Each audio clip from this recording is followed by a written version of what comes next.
Now imagine inheriting a thriving shop, customers coming in, money flowing, everything running smoothly. Now imagine that just weeks after you take over, sales starts dropping, shelves look emptier, and people start asking, what happened? That's pretty much what's going on in the United States economy right now.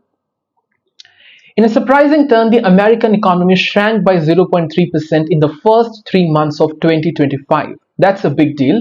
It's the first contraction in 3 years, and it came just 100 days after Donald Trump returned to the White House. So the question is, what caused it?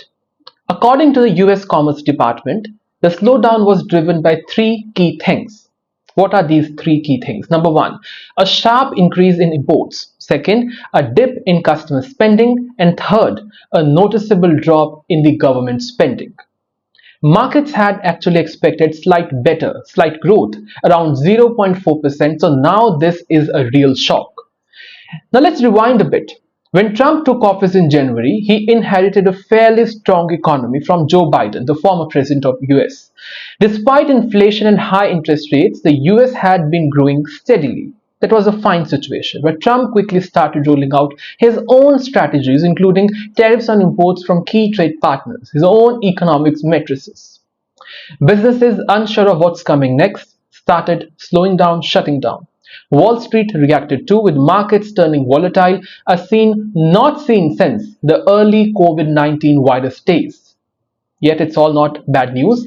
Businesses' investment jumped by nearly 22%, especially in equipment and infrastructure. That's a good sign.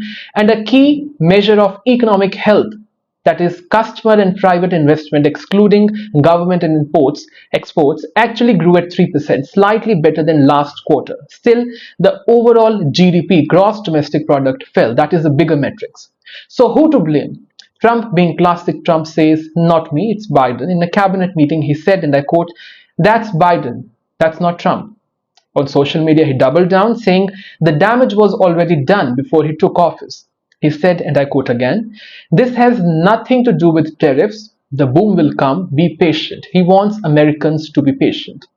But Democrats aren't buying this whole thing. House Minority Leader Hakeem Jeffries fired back and he said, I quote, this is not Joe Biden's economy, Donald. It's your economy. It's the Trump economy.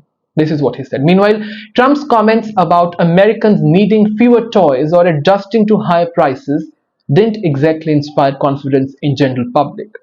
He said, maybe the children will have 2 dolls instead of 30.